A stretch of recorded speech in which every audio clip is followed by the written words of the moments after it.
فریبی۔ ہمارے ملک میں فراڈ اور دو نمبری اس قدر بڑھ گئی ہے کہ انسان سمجھ ہی نہیں پاتا کہ کس پر اعتبار کریں اور کسے غلط کہیں۔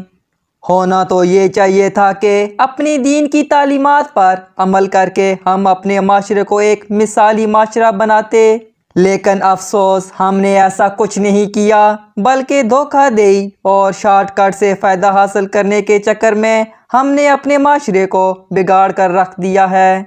معاشرتی برائیاں ہمارے ہاں اتنی مضبوط ہو گئی ہیں کہ اب ان سے نجات پانا انتہائی مشکل نظر آتا ہے، جبکہ ہمارے مقابلے میں مغربی ممالک اعلیٰ اخلاقی اقدار کو اپنے معاشرے میں پروان چڑھا کر اپنے معاشروں کو پرسکون اور انصاف کا مرکز بنا چکے ہیں۔ وہاں لوگ خود یہ احساس کرتے ہیں کہ اخلاقیات ہی انسانی معاشرے کا حسن ہے۔ اسی حوالے سے ایک واقعہ پیش خدمت ہے۔ میرے شوہر گھر میں داخل ہوئے تو میں کسی کام میں مصروف تھی۔ وہ میرے سامنے آ کر کھڑے ہو گئے۔ میں نے نگاہ اٹھا کر ان کی جانب دیکھا تو انہوں نے ہاتھ میں کوئی ڈبہ پکڑا ہوا تھا۔ میں نے جلدی جلدی کاغذات کو سمیٹا اور ان سے پوچھا، ارے یہ کیا ہے؟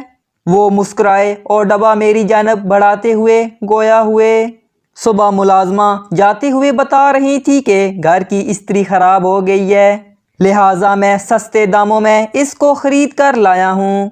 تم تو ہر چیز مہنگے دام سے لیتی ہو۔ مرد جب شاپنگ کرتا ہے تو بڑی سوچ سمجھ کر کرتا ہے۔ میں نے استری کا ڈبہ ان کے ہاتھ سے لے کر دیکھا تو مشہور برانڈ کی آٹومیٹک استری تھی، دیکھنے میں بہت اچھی لگ رہی تھی۔ میں نے جلدی جلدی اس کو پلاسٹک کے کور اور ٹیپوں سے آزاد کیا اور نئی استری میری آنکھوں کے سامنے تھی۔ میں نے مسکرا کر دیکھا اور کہا، آج تو کچھ بانٹنا چاہیے، آپ نے گھرداری میں دلچسپی لینی شروع کر دی ہے۔ میں نے ڈبے سے استری کو نکالا تو بالکل نئی تھی۔ کتنے میں لی؟ سستی ہی لی ہے، وہ مسکرا پڑے۔ یعنی 2-2.5 ہزار کی تو ہوگی، میں نے اندازے سے کہا۔ وہ پھر مسکرائے، میری آنکھوں میں دیکھا اور بولے، دکاندار عورتوں کو چکر دے دیتے ہیں، میں نے 700 میں خریدی ہے۔ کس دکان سے؟ استری کو بغور دیکھتے ہوئے میں نے حیرت سے پوچھا۔ بھائی ایک ضرورت مند گاڑی کے سامنے آ کر کھڑا ہو گیا اور بولا، صاحب جی آپ کو جانے نہیں دوں گا، بہت حاجت مند ہوں، مجھ سے یہ استری خرید لیں، روپوں کی اشد ضرورت ہے۔ اس کی رونی سی صورت دیکھ کر ترس آ گیا اور یہ استری خرید لایا ہوں۔ ویسے بھی گھر کی استری خراب ہے۔ نئی اور مشہور برانڈ کی استری کو دیکھ کر میں خوش ہوتے ہوئے بولی، آپ کو کیسے پتہ چلا کہ استری خراب ہے؟ وہ گویا ہوئے صبح ملازمہ نے کہہ دیا تھا۔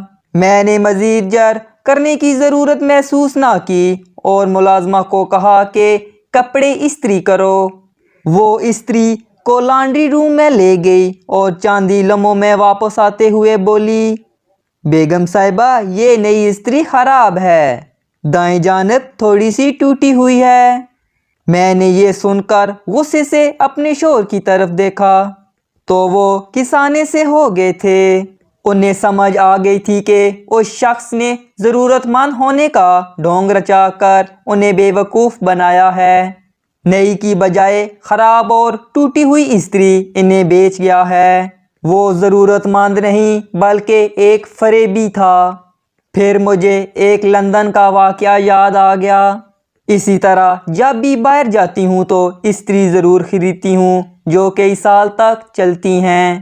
پچھلے سال جب استری خریدنا چاہی تو ایک سٹور پر گئی، اتفاق سے وہاں مجھے جو استری پسند آئی سیلز گرل نے وہ استری بیچنے سے انکار کر دیا۔ وہ استری دیکھنے کے بعد بولی، محترمہ یہ استری خراب ہے، لیکن مجھے یہ خراب دکھائی نہیں دے رہی تھی۔ میری بات سن کر وہ مسکرائیں اور پھر بولیں، دائیں جانب ہلکی سی ٹوٹی ہوئی ہے، کام تو دے جائے گی مگر خراب چیز بیچنا گناہ ہے۔ میں نے حیرت سے ان کی جانب دیکھا اور سوچا یہ لوگ اتنے ایماندار ہیں۔